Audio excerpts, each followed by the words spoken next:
नमस्कार, आप देख रहे हैं न्यूज़ 24। मैं हूं विपनेश माथुर। आज गुजरात चुनावों की तारीखों का ऐलान हो सकता है। दोपहर 12 बजे चुनाव आयोग की प्रेस कॉन्फ्रेंस है और चुनाव आयोग गुजरात में कब कब चुनाव होंगे वो तारीखें आज सामने आ सकती हैं। सभी को इंतजार है और लगातार हम बने हुए हैं। और गुजरात में पार्टियों की स्थिति क्या है, गुजरात चुनाव इस बार कैसा होने वाला है, इस पर भी लगातार हम बात कर रहे हैं। माना यह जा रहा है, जानकारी आपको दे देते हैं कि गुजरात में 2 चरणों में चुनाव कराए जा सकते हैं और परिणाम हिमाचल के साथ 8 दिसंबर को ही आ सकते हैं। तो गुजरात के चुनाव का आज बिगुल बजने वाला है और मैदान में 3 प्लेयर्स हैं। आप जानते हैं, एक तरफ है बीजेपी जो 27 साल से गुजरात में लगातार वहां पर सत्ता चला रही है, दूसरी तरफ है कांग्रेस जो कि मजबूत है, पिछली बार कड़ी टक्कर बीजेपी को दी थी। और इस बार तस्वीर जो बदली है, त्रिकोणीय मुकाबला हो सकता है। वो इसलिए क्योंकि आम आदमी पार्टी मैदान में है जो जोरदार तरीके से उतरी हुई है, दोनों पार्टियों को घेर रही है। मेरे साथ पॉलिटिकल एडिटर रमन कुमार इस वक्त मौजूद हैं जो कि चुनाव आयोग की प्रेस कॉन्फ्रेंस पर अपनी नजर बनाए हुए हैं। तो रमन, आज चुनावी तारीखों को लेकर, रिजल्ट को लेकर गुजरात की स्थिति साफ कर देगा चुनाव आयोग। 12 बजे का समय है रमन।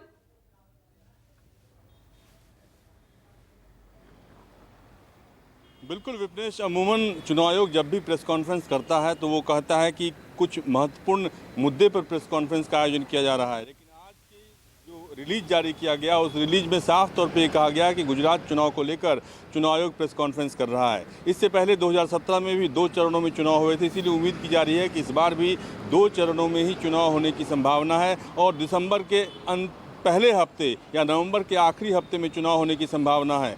जहां तक बात है कि 2017 के चुनाव में 99 सीटों पर बीजेपी ने जीत दर्ज की थी, 77 सीटों पर कांग्रेस ने जीत दर्ज की थी, लेकिन उसमें से कई कांग्रेस पार्टी के विधायक बीजेपी में शामिल हो गए थे बाद में, इसीलिए चुनावी समीकरण बाद में बदल गया था।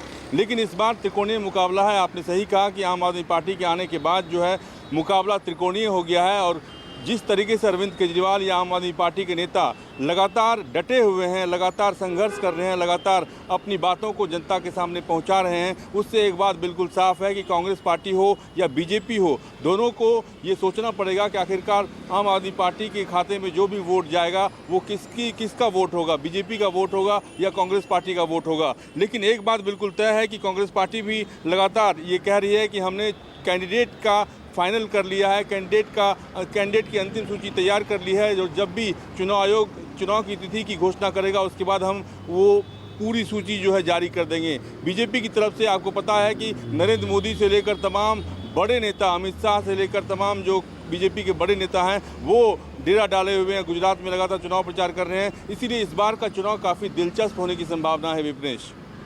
बिल्कुल रमन, आप सही कह रहे हैं कि इस बार का जो गुजरात का विधानसभा चुनाव है वो दिलचस्प होने जा रहा है और मुकाबला बड़ा भी होने जा रहा है।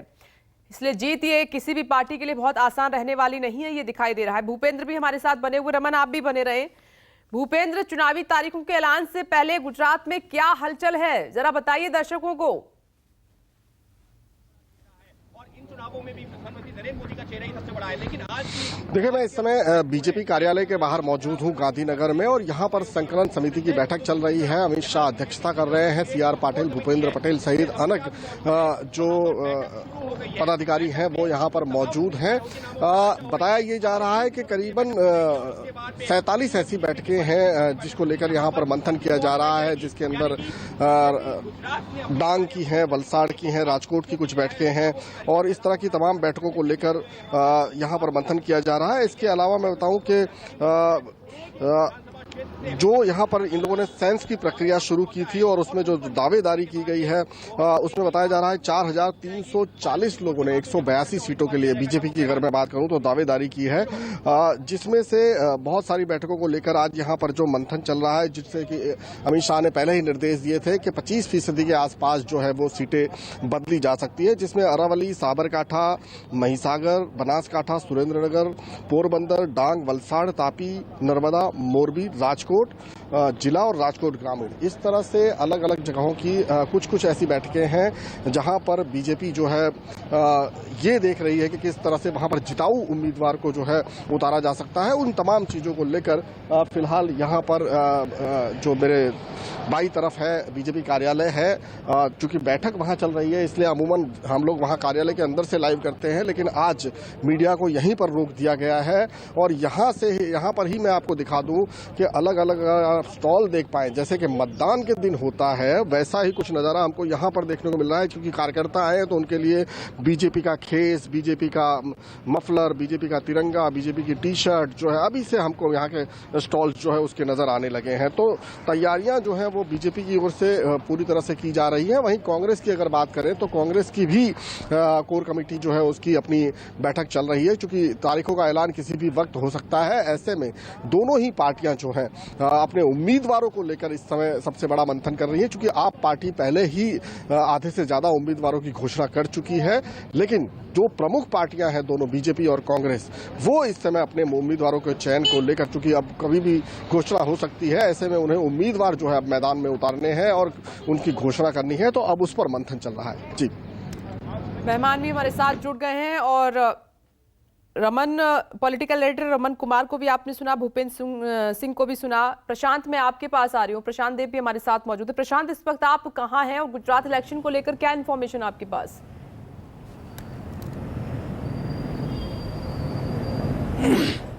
देखिए, मैं बीजेपी मुख्यालय में हूं और यहां पे वैसी तो कोई हलचल नहीं है, लेकिन हलचल गुजरात में हो रही है। देखिए, चुनाव की तारीखों का आज ऐलान हो जाएगा ऐसा माना जा रहा है और ये भी जानकारी मिली कि 2 चरणों में पिछली बार की तरह चुनाव होंगे। लेकिन इस बार का जो चुनावी गणित है, जो त्रिकोणीय कहा जा रहा है, वो वाकई क्या त्रिकोणीय होगा? और त्रिकोणीय होगा तो बीजेपी को ही क्या इसका फ़ायदा मिल पाएगा? ये बात बहुत बड़ी लगती है। क्योंकि देखिए, पिछली बार जो 2018 के विधानसभा चुनाव थे उसमें बीजेपी ने जीत तो जरूर हासिल की थी, लेकिन वो जीत बहुत आसान जीत नहीं थी। जो जादुई आंकड़ा था, आप नंबर देखिए, 182 में से जो जादुई आंकड़ा था 92 से 99, मतलब कि 6-7 सीट ही ज़्यादा वो पा पाए थे और कड़ी टक्कर कांग्रेस ने दी थी। लेकिन इस बार अगर मामला त्रिकोणीय होता है तो क्या बीजेपी को इसका लाभ मिलेगा? ये सब चीज़ें आने वाले समय में और साफ हो पाएंगी। क्योंकि देखिए, मुझे नहीं लगता कि गुजरात में कोई त्रिकोणीय संघर्ष की स्थिति विपक्ष होने देगा। जो भारत जोड़ो यात्रा है, अभी गुजरात में राहुल गांधी नहीं पहुंचे हैं, तो क्या इसको ये समझा जाए कि कांग्रेस वहां पे उतना जोर से चुनाव नहीं लड़ेगी ताकि बीजेपी को दिक्कत हो? क्योंकि आम आदमी पार्टी जिस तरीके से वहाँ पे हलचल कर रही है, जिस तरीके से सामने चढ़ के उतर रही है, ऐसा लग रहा है कि आमने सामने की मतलब 2 ही प्रमुख पार्टियां अभी तक वहाँ हमें दिखाई दे रही हैं, आम आदमी पार्टी और बीजेपी।